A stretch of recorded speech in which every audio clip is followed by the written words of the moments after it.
Hi, everybody. We are here for an amazing interview tonight of one of our new members of our community who is actually a rising star coming up in our community.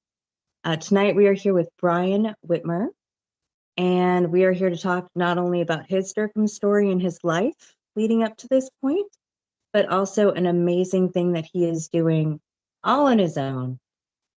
Good evening, Brian. Good evening. Thanks for having me, Lauren. All right, we're going to get into it now. So, when was the first time that you can remember being in chronic pain? Yesterday. Yesterday. I am at a Same. constant I'm at a constant probably 8 out of 10 pain almost without fail. Sometimes it'll ebb and flow a little bit, but it's pretty constant. Kind of feels like getting shocked with a cattle prod every 2 or 3 minutes over and over 24/7 in every possible square inch of your body. It's pretty bad. So probably 8 out of 10 constant. So far in this interview, which started a couple minutes ago, nothing yet, but I might even have some during the interview. So it's pretty bad. Yeah, it makes it hard to sit still, even for this Yes. short amount of time, Yes, it does. which is ridiculous. People are like, well, why can't you even sit? Well, I mean, everything hurts. So staying in one spot all the time, it hurts even more. Sleeping is a That's very interesting one too. You kind of have to have, as my friend said, a mountain full of pillows just to get to sleep. I think I Oh, have yeah. eight pillows. Um, Basically kind of like sleeping on a cloud. It doesn't always work, but it's probably the best thing. You know, I heard a lot from the Ehlers-Danlos community. They all use Squishmallows. Squishmallows. I'm not They familiar. swear by the Squishmallows. So, like all those little super plush, soft animals, they use those. Who knew? It's worth a try. And now it's been so big that Squishmallow is actually making actual pillows now, which is so funny that they've influenced that company to start making pillows. All right. What were the symptoms that had you originally looking for a diagnosis? When did you start searching? Well, the first cattle prod electric shock that I ever had was when I was about 17 years old. I was still living with my parents, and it was in my upper left leg. I'll never forget. I was already going to a dermatologist for like acne and things like that. So my mom, who actually has this condition too, she did not know it at the time. She said, "Well, hey, why don't we have the dermatologist check it out?" And they took it out in office. So I had my first ever what wound up being angiolipoma removal out of my upper left leg when I was 17 years old. And I thought, naively so, that that was going to be my one and only and kind of move on, if only, right? Yeah. That was not the only one. And it kind of progressively got worse from there. But that was it. And my leg. And funny enough, we went to the ER at first to see because it was just strange to have. It was a few centimeters at that time, which ironically was one of my biggest ones that I've ever had.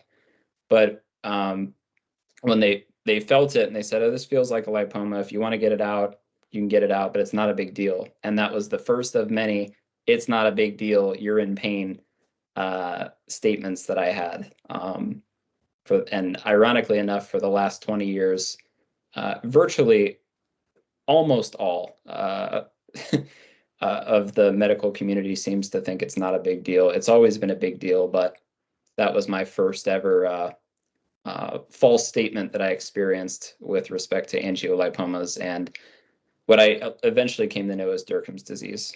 So yes, Yeah, 17. they really shut you down when they say things like that. Like they don't leave the opportunity for you to have any sort of discussion about it. It's already shut down before it even started. Yep. All right. How has your life changed since being diagnosed? Well, I had actually been, my mom and I both had been of the understanding that we had familial multiple angiolipomatosis for a while because I used to live up in the Cleveland area. I'm in Cincinnati now. And after having many, I've had 175 tumor removals now, which is insane, right? That is I insane. don't know what number I was at then, probably like 70 at that point. And I used to still, because I didn't have a surgeon down here in Cincinnati, so I would keep driving up to Cleveland Clinic. I had a great surgeon up there, and he took the condition seriously. I would get him out whenever I wanted, but it's far. And so my mom, she wound up having them later than I did, probably about 10 years ago. She got her first one, and she's got several. And since both of us had gotten angiolipomas removed from there, they invited us to a medical study, et cetera. But yes, so we've had that. What was the question again? Sorry. That is really the beauty of what having one good doctor can do, though. Yes. And how far we're willing to travel just to be treated like human beings. Yes. Yes. So I think you said the question was about kind of like the statements of them, it's not so serious type of thing, right?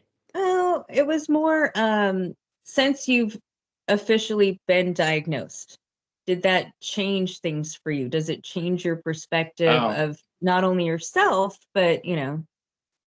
yeah, I would say it's really about kind of like clarity, you know. I had ironically enough, you know, gotten to know about the Dercum's Answers community before I found out that I had Dercum's, which it all started kind of to make sense, right? The symptoms, the tumors themselves being, you know, different than what you would normally see, and there was just so much clarity. And for the longest time, the only reason that I was ruling out the thought of having Dercum's was because I was like, well, I've got them all over the place, and nobody can like see these. No one knows they're there but me, right? And then I come to know that there's what, like three different types of Dercum's, one of them being diffuse, which is actually what I Mhm. have. So Which I is me could, too. yeah, which I mean, it's great to know somebody else that knows what it's like to be in my shoes in that way. Because like you know, I could go to the beach running, whatever. No one would know that I had Dercum's, but I've got thousands and thousands of these things. They're small. They're a couple centimeters max. You wouldn't know to look. I'm very low body fat too. And but ironically enough, um, when you have physicians that, you know, it takes a long search to find surgeons that take you seriously, that will do surgeries on you when you don't have tumors that are that obvious, et cetera. Um, but I think once I learned that diffuse Dercum's is a thing and it completely matched my profile, there was a lot of clarity. Of course, no one's happy to have Dercum's, right? But No. at the same point, you realize, you know, which army you're with. You realize which crew you're with. You realize you have a lot more people that are in your shoes and you're not alone. You're not some like, you know, it's nice to have a diagnosis because you know you can't really go for treatments and cures for things that you don't, if you don't know what you have, what you're dealing with. So it's kind of like the know your enemy before you know, form your battle plan. And thankfully, now that I know my enemy, Dercum's, which is our common enemy that we have, as well as lipoma related conditions, angiolipomas, et cetera, that I feel like I've got a team now. And with that, Oh, we can get to work on getting real answers, non-surgical ones, treatments, and eventually a definitive cure. So I think that's how it changed it for me. yeah. And has it made you a little bit nicer to yourself with the voice in your head? You know what I mean? Yes, yes, it has, because, you know, there's acceptance, but I used to, honestly, I used to struggle with acceptance because I used to think that it meant that I had to enjoy what it was that I was dealing with, or I think more importantly that it had to mean that I accepted that it would be that way forever. One thing that I got really tired of hearing people say, which even other conditions besides Dercum's have heard this for a long time, and hopefully they'll stop saying it eventually, which is, uh, oh, it's genetic. You can't change genetics. Or, oh, it's genetic. You just have to deal with it. You just have to learn to live with it, Brian. Like, just things that are maybe no harm meant by them, maybe not like, you know, a malicious intent or things, but it's, I mean, it's so hope destroying, especially when you're a teenager like I was, right? When the first thing that you hear when you're going to somebody for help is like, oh, it's not a big deal. And it's like, dude, I'm in pain. Like, of course it's a big deal, right? Like, so the last 20 years of that, and then finally, joining our group here and knowing that we all have a common goal, super powerful. And when you know that you have a huge team with you that, supports you and you support them, it makes all the difference in the world. I feel like I'm on the best team. And just like in the workplace, I have a great team at work. We're not a very big team. This is a huge team and an awesome team. So, I'm pumped. I feel like we've reached this national finals or something. It's March Madness just started. I feel like we've reached like a national championship type of scenario, and we have an opportunity on the big stage to do some super meaningful stuff. And I'm just very, very grateful um, to be on this call, to be a part of the group, etc. So again, thank you. All right. So if there was a doctor watching this, which hopefully they will, so they can understand the condition better, what would you want them to know? Well, I'll answer that in two ways. If it is my favorite doctor on the planet, Dr. Ryan Gobble, thank you for watching, and thank you for being there for me all of this time. One of my allies, as well as Dr. Antonio Rampazzo in Cleveland Clinic, thank you as well. There are good doctors and physicians out there, but for the rest who don't know what Dercum's is, for the rest that don't take lipomas, angiolipomas seriously, um, I would want them to know that it is a very real, not only real condition, uh, but all lipomas are painful, because I'm not just talking solely physical, I'm talking also mental pain. I had a friend, and I'll leave his name anonymous just because it's a recorded call, but came to visit me. They were about to have a baby. They had the baby now, a great source of joy for them. But we went to a roller coaster park, Kings Island here, local to Cincinnati. Uh, this friend has a giant lipoma condition to where he could not fit in the roller coaster car. And that got him very emotional because he knew as we were about to get on, like the ride, that there was a possibility that he might not fit, but he really wanted to enjoy the experience with me because it was kind of a baby moon for them, et cetera. And when he couldn't fit in there and the guy was trying to get the lap bar down and his, because it was on his leg and he couldn't fit in there, he felt a real sense of kind of like just shame. And Yeah. it's like I felt angry that my friend could not join me, my college buddy, that he couldn't join me in that.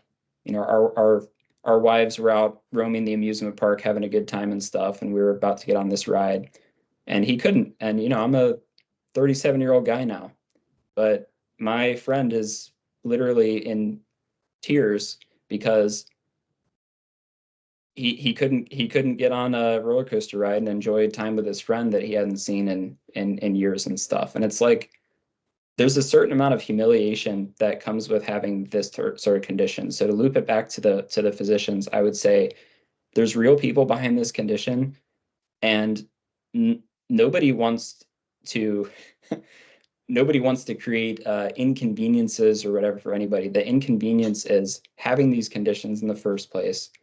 And believe, I would say to physicians that don't take our community seriously yet, that we are trying to not even have to need surgery, for example. We're trying to get treatments and cures to where we could get an injection, take a pill, whatever it is, genetic treatment to where we don't even have to see a physician for it anyway. That's the goal. So if you don't think it's that serious, please take it serious, because there's real life stuff. People can't go to sleep at night. People toss and turn. It takes me about an hour. I have to go to bed. Like I'll go to bed at like 11. It'd probably take me at least till midnight to actually fall asleep because of the pain. And then you wake up in the middle of the night multiple times to roll over and roll over like a Yep. rotisserie chicken. Yep. Yeah, exactly. Feels like I'm a rotisserie chicken, or I think probably like a roast duck last night. Maybe. But maybe. But yeah, there's like at work, right? I go to work, go to the office, and I'm sitting there working on a project trying to help people, and then I feel like an intense, sharp pain, and it's like I'm going to the bathroom, writhing in pain, just so you know, people don't. I don't That's the know, just worst, like like when you get one of the stabbings or and you're just yeah, trying to look normal so that everybody around you doesn't like freak out. You're like, yeah, it's fine, it's normal for me, but exactly. Like just be sitting at a cubicle working and just be like like it's like because that it's a reaction, and then have a coworker look over a cubicle like, you all right, man? And it's like, I mean, my coworkers at this point, there's no shame. Like I'm not. I tell everybody I can about my condition and stuff, but it's very it gets in the way of us being able to be our full selves. So I would say that physicians should know that don't trust what you're reading in some textbook from the 80s or whatever you're looking at. Trust the people that have the condition, like Dr. Gobble did, like Dr. Rampazzo did. The reason both of those two are the goats for me of surgeons is because literally Dr. Gobble from UC Health, University of Cincinnati Health, he told me, because I told him my story. I said, hey, do you have a little bit of time? He said, yeah, absolutely. I didn't have an appointment, right? I walked in there. Imagine a physician of any kind just taking a random walk up patient without an that's appointment, incredible. right? It's incredible. So yeah, dude, come on in, and I talked to him. He had time between appointments and stuff, and I thanked him for being there. I let him know my situation. And based on talking to him, he said, "Look, my actual goal, I don't want to see you, but I don't want to see you because I want you to have a cure from this. I don't want to keep having, cutting you up. I want you to be free from this. Like, how can I help?" Not only was he willing to help with the LARI initiative, which I'll talk about a little bit, which is incredible. Um, with putting posters up for it in his medical office, to getting me connected with the UC Health Foundation for future collaboration opportunities, etc. But he also asked me in the meantime, like, what do I need? What do I need? And he we wound up making it to where I don't any longer need to set up the consultation appointment where you go and I hate that you middle one where you're just like, look, can't I just point and you can do this thing? yeah, Like, or can't you just trust me because I've been cut up 175 times that I'll just show you where my spots are when I get there, save me some time. right. He did that. And like it's like I have his scheduler's card. I call them at this point because he's such a great person, because he understood my story and actually listened, unlike many physicians out there that don't listen. And all it is now is, if I have, like, I had my last one was a month ago. uh if I have some tumors that need removed, like I did on my right leg last month, um I would call his scheduler. She'll say, hey Brian, long time, or however long it's been, which spots are they? And I'll say it. Okay, we'll get you in our next avail schedule. Done. No consultation, just show up. Um, I'll mark them with it's crazy, but I have my own medical marker at this point. Like Oh, see, I'm not fancy. I got the Sharpie, but not the medical Sharpie. That one stays like the crazy purple though. thing, they gave me Yeah, one. They gave me one. They're like, if it's better for you, you can just mark them. And then like he had one of his trusted interns do, she knew what she was doing, everything, but she was asking, she's like, what's all these marks and stuff? It looks like he's pre-marked. He's like, oh yeah, he marks himself. Like he's what did he say? It's not his first rodeo. Just trust him. it's That's so the kind important of that trust that I interns wish see we had. this though, that it's the next generation of doctors. So it's really good for them to see this too. Yes. Yes, absolutely. And of course, uh, my last surgery, very ironic to be sitting there and having um, having the person that's finishing up their fellowship, cutting into you and stuff.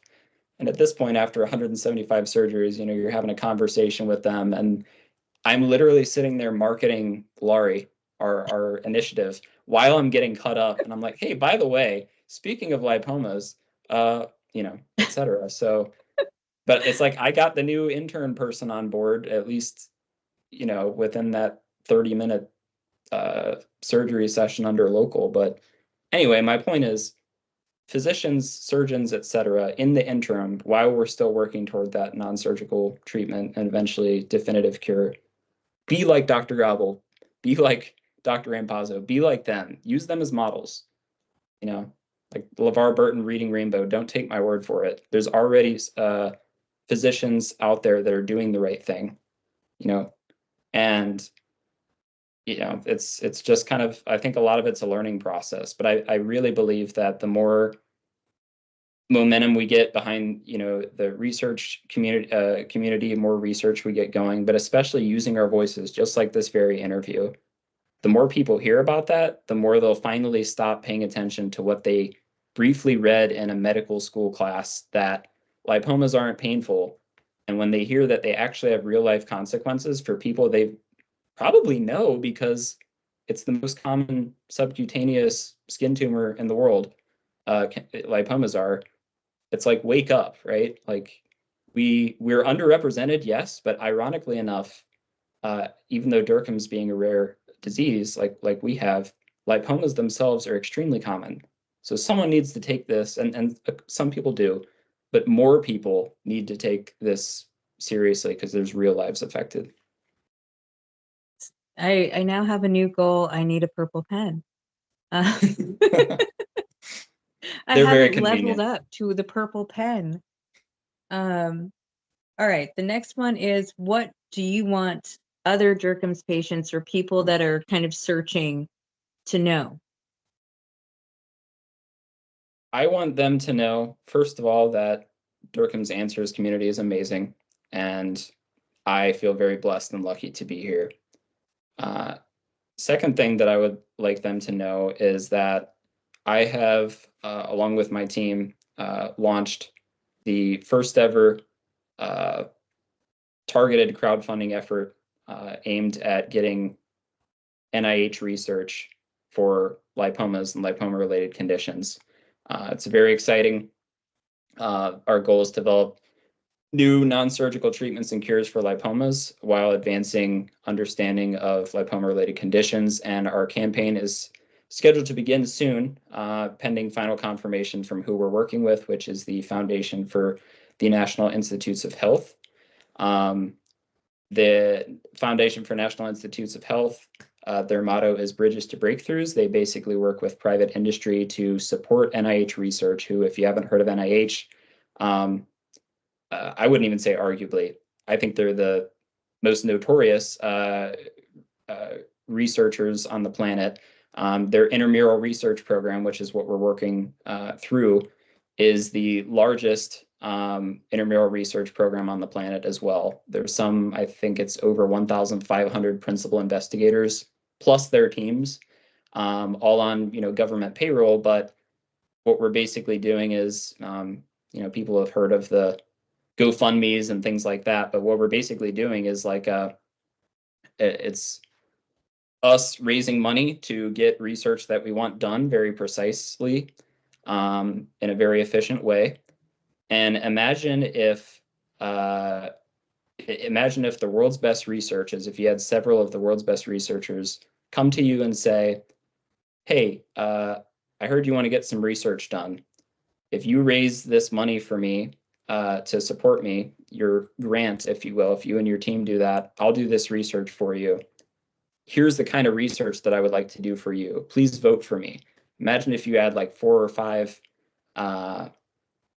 of the world's best researchers coming to you with a specific plan, and that you got to vote and pick which researcher to support, and that you and the whole world were able to raise money to support that research without having to do the whole mess of trying to either have to launch your own nonprofit or have to beg to Congress to give you funding, and then hope that someone else on the other end is going to do the research you want, and it goes nowhere because it gets lost in a maze. Imagine if you were able to literally work directly through the world's best nonprofit, in my opinion, to work straight with NIH and vice versa with a team of friends and you got to basically have no risk for yourself, that they managed everything, and you got to basically be the hype team to keep research, to keep getting funds raised.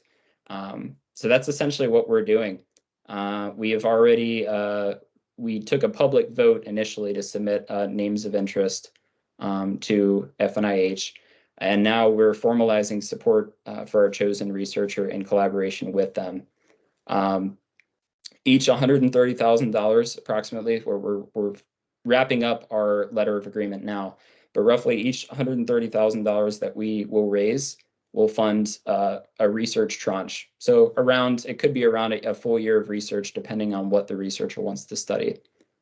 And just keeps going. So every $130,000 that you raise, that you get another research tranche, and you just keep going until you get a cure. There are 9 different ways that people can help. We have if you scan the QR here, I don't want to sound like a YouTuber, but if you scan the QR, not the link below, but the QR to my left here, or to your right, you can see our form. There are many different ways that you can help, and many of them don't even involve giving anything. If it's just donating your time, if you want to help spread the word, or even just making a post. There's so many accessible options that are on there. So basically what Brian has done, which is amazing, he has made a grassroots movement to fund research directed at lipomas, which they really weren't doing before. So instead of us begging people, please just look at us, please, research this, we're no longer begging because of Brian. It is a whole movement where even the National Institute of Health has stopped and taken notice and started to get behind it, which is incredible for the National Institute of Health. It's really incredible what you've been able to do, Brian, and it's really exciting. And I like how accessible it is, because it's not just about money. It's also about using little ways that even people like me and you can do, is just look into this, sign up for it. You can participate as much as you want to, or as little as you want to. If you want to donate, you can donate a little, you can donate a lot. But you can be reassured that it's going towards research that's going to help all of us, instead of research that may involve some of us. All of us get lipomas, all of us get angiolipomas. This is all focused on us, but in a larger community, because lipomas are not rare. Our condition is rare. So it's exciting because it's finally something that is kind of so easy to get behind. It's with a reputable source. It's funded by us. I encourage all of you to really take a look at what Brian has done with LARI. It's really, I think it's what we've all kind of dreamed for like a step forward, right? There were so many groups where we tried to just think about forming the foundation, getting to nonprofit. Then how do we save up for research? And then you find out how much it is for a researcher. It's very daunting. And so you've made a lot of progress. I give all the thanks to my council. I give all the thanks to LARI Public, which is our public group. Although of course, our council drives a lot of the decision making leading into our pending letter of agreement, which we'll be signing it here at any time and getting launched very soon. So this is an excellent moment. But just literally anybody worldwide can join. We have a Microsoft Teams platform, which is like our gathering space. If you check out the link here, you can see all about it. 9 different ways to help, and soon will be a 10th.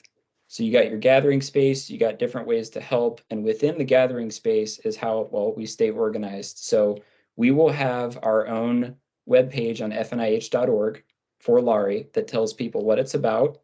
It will have the agreement on there so everybody knows all the guidelines. It will have a donations tracker that, think about like your, if you have like an Apple Watch or something, and when you close your rings for the day, right? If every $130,000 increment, once we meet it, it'll show live progress. So anybody can check and, get momentum there.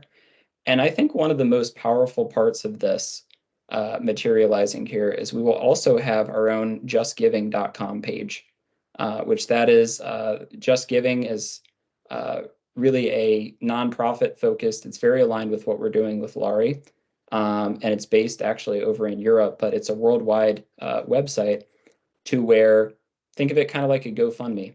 So the loop that we're really aiming to set up, which will really put our community in the spotlight. Imagine that our community gets to be the first to ever work directly with NIH like this via FNIH.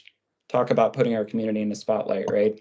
So the feedback loop that we're aiming for is, I call it three. It's donate if you can, if you want to, which could be individuals or organizations even if they want to.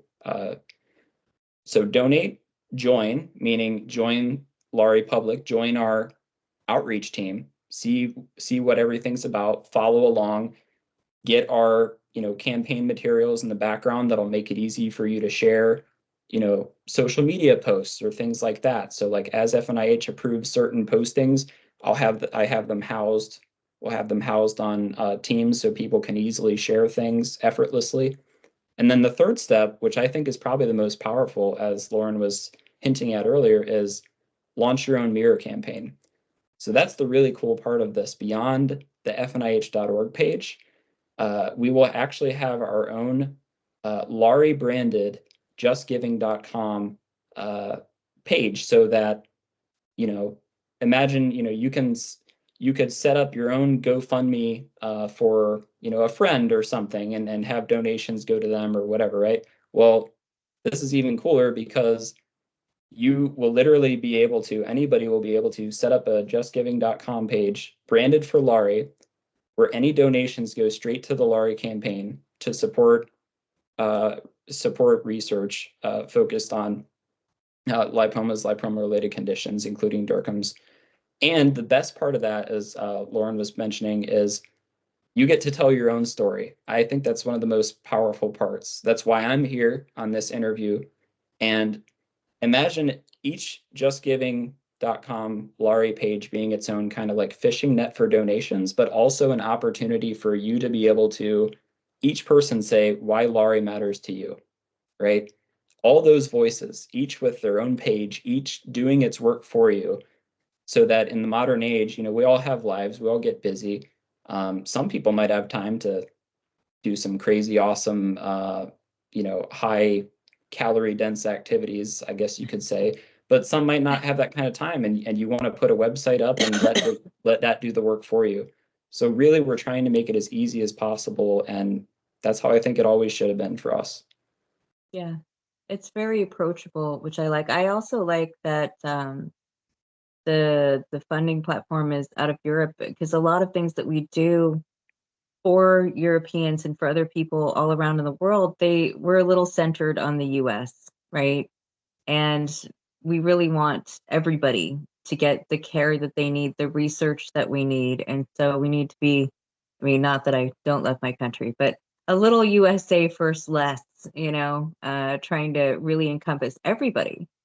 So I appreciate that as well. I think a lot of our European members will appreciate that as well, because it feels like a more stable platform that they're familiar with. It's inclusive, because it's not just us here in the States that have this condition. We already have a European roundtable, Dercum's Answers, right?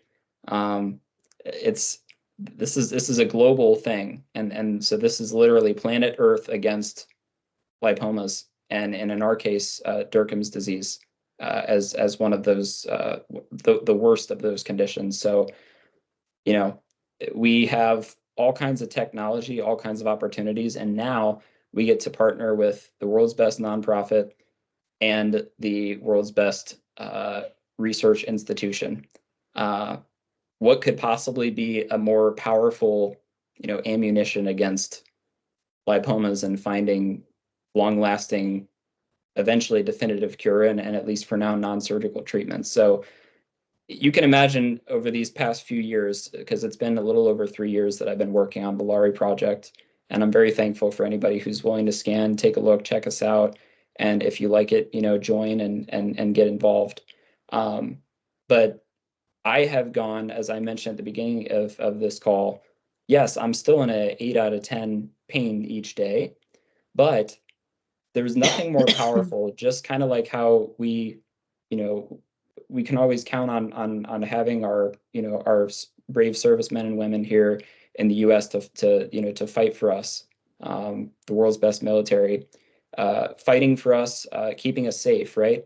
But think about having that for our community, for our Dercum's community, and knowing that our condition is temporary, that it's not going to last forever, and that there will be a day in not just in our lives, but I believe in the near term future where we don't have to deal with this anymore, where we could actually disband as a group because Dercum ceases to exist. I believe that'll happen in our lifetime, but I think even more optimistic than that because we can scale and because we have infrastructure now. And because most importantly, you can have the coolest initiative ever, right? You have to have a team. It's all about teamwork.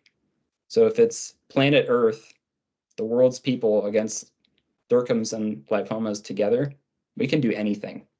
And I am so optimistic that I've gone from literally, I remember after losing both of my in-laws about 3-4 years ago, going from a really dark place to sending, it might sound simple, but LinkedIn DM to some people with FNIH and seeing if they'd be willing to hear my story and my idea, and having a lady named Jenny that winds up writing me back and then setting up a call and slowly but surely over the past 3+ years, build a council of 21 people. We've got over 40 people in our LARI public group and growing. I mean, it's just crazy. So I think this speaks also to just the empowerment of teamwork, of being with a lot of other people that care, and just knowing that you don't have to go through it alone, and that no matter what a physician might tell you, or we can talk a little bit if you want about some of the ridiculous gaslighting that I've heard, but Well, I really going like you from being that more to now hopeful is on just the crazy. LARI stuff, like that. Yeah, It feels like it should end with more hope. I mean, yeah, usually it's like a take it or leave it. We all know that we've been gaslit and stuff like that, and I'd rather stay with the happiness, the yeah, happiness of the future, the prospect. yeah. It's I have gone from I'll slip a real quick one in just so people probably nod their head and say like, yeah, I've heard it all. I've, I've been called a cutter by a doctor before. I've been called a masochist by Which is a potential appalling. surgeon. Just all kinds of ridiculous stuff. But going from that, like, I don't know, 7-8 years ago when I moved down to Cincinnati and was trying to get a surgeon, to over the past few years working on this, brain project and now having a team, it really is surreal. And I think it's kind of like, like anyone who's seen, don't want to ruin the movie, but anyone who's seen Shawshank Redemption, Andy I Dufresne, think if you he's like, and haven't it's seen it and it's been out for 10 years, you right. can't I, have I guess spoilers anymore. I'm not going to worry about spoiling, right? But the gist of it, somebody that didn't ask to be in a prison, they didn't sign up for it. They got put in there. They're innocent. And then they have to, regardless of the circumstance, make the best of it and eventually crawl their way out of it, literally. That's what we're doing. But now that I know that it's going somewhere, that there's a light at the end of the tunnel, that not only is there hope, but more importantly, there's infrastructure for us to channel our energy through. It, it's the same light at the end of the tunnel. It's the same kind of sense of this isn't going to last forever and this is small time. It's been the most empowering mindset shift that I've ever had. And the fact that I ran into these good folks with, Dercum's answers, thank God, um, and knowing that there's giant team ready to mobilize and just support each other, it's just incredible. Like I feel like what's the I'm gonna date myself now because I already said 20 years, 17. So I'm 37 years old, but Captain Planet, right? Our powers combined Oh hold the yeah. rings together, right? So, but I feel like that's us. I feel like we're uniting at just the right time. And I'm I do believe it because my team and I have been working on it for quite a while. It's been a long time in the making, but sometimes I wake up and I do like a double take, and I'll get like my cattle prod shock, and then I'll remind myself like this is small time. Like I'll literally, it'll be painful, but I'll kind of like the smile when you know that you're going to win the You're like, game. I'm gonna do something about it. Yep, yep. And it's not like a showboaty type of thing, whatever. But it's the calm, quiet confidence in your mind that you know that you and your people, you and your team, you and your community that are struggling with this, that you're going to get through it and it's going to be okay. But most beautifully, it's going to be okay because you and your team willed yourselves to victory, even when no one else or very few people else have really been willing to help. I think I think there are a lot of people who are willing to help, though. They just haven't had the infrastructure to help us with, right? If we say, hey, help out, I've gone to friends, community, whatever, and what is it that they tell me? Typical, you know, thing that someone would tell you, how can I help? Well, like keep me in your thoughts. Like, I mean, it's like I don't give them a lot of options, right? But Yeah. now we've got options, and we do have incredible physicians and people that have done research on trying to get their own island of research going and things. I feel like this is going to bring a lot of people together. It's going to empower the best researchers in the world because people will know that they're literally teaming up with patients and honoring us as patients. We're honoring the institutions that are there and present. FNIH, our own group, the good guy doctors and supporters, and the platforms. Like I'm sure justgiving.com will love knowing that they are part of something so special like this just by having the platform. And heck, even Microsoft with Teams, like it's a free gathering space, right? So I guess my point is there's a lot of winners here. There's no losers. There's no competition. There's no politics. There's none of that. It's all good stuff. And um, I'm very much a realist, but there is literally nothing but good ahead for us. And I'm so excited, and I would be very, very honored if you want to join and check us out. And I encourage you to do so. I have joined. I know that Kim has joined. I've encouraged Bray and Juanita to join. I think it's really important for our community. I think it's just a brilliant way forward. Now, if you're like me and you're a dinosaur and you don't scan QR codes, LARI is very easy to find on the internet as well. You type it in and it will come right up, I promise. So there are multiple ways to find it if you're kind of a technophobe like me and you don't scan anything. There are some of us out there. I'm not a complete Luddite, but um, not another app. Well, Brian, I think you did great. I think you killed it. Are you ready to be done? Yeah. And All right, I then we'll just say want goodnight. to say thank you again for the opportunity. I do get quite a lot of stage fright, and thank you for the Neither of quick us are influencers. Neither of us are doing this right. because we love being on video or anything. No. We're doing it to keep us all rolling forward. We for Brian and I were talking about how much we really don't love getting on video No. and why we still do it. And so I thank you for being willing to do this, Brian. I know it's hard. I still have to psych myself up to do it every time. And I appreciate how much you're giving to our community just by showing up. It's not easy. We try to make it accessible because none of us are rich. None of us are influencers. We're coming to you as we are, trying to make real progress and real change for everybody, for everyone, while Yeah, still trying not to make it about us. It's definitely. not And easy. and if you don't believe me about the camera shy stuff, not only am I, a redhead before I was bald, but if you start at the beginning of this video and scroll to now, you can see progressively how much more red my face has gotten. That's the sign of I camera do the shyness. same thing. When I used to perform and I used to do plays, I would be beet red as a child. It was, I guess people thought it was stage makeup though, so it worked out. But Right. Yeah. But yeah, thank you so much again. I very my dad's coming down to Cincinnati to hang out with me. I haven't seen him in a while, and he'll probably wonder why I'm smiling so much, but I was really hoping that this interview would go great, and then I'd see him tomorrow and I'd be all cheesing about it and looking back at me like, yeah, that was such a great interview and all, and I think it went well. So thank you. I know that it went well. And I can't wait until our whole community really can see what you're trying to do.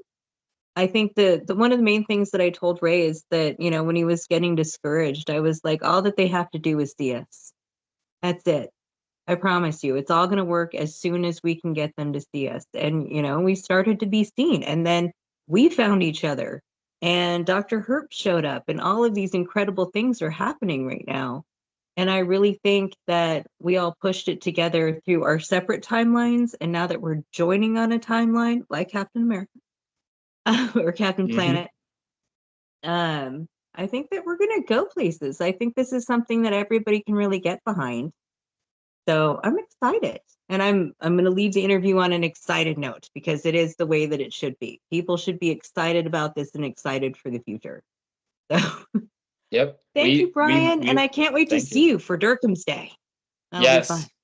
Yes. Thank you so much. Have a good night. You Thank as you. well. You're welcome. Take Bye. care.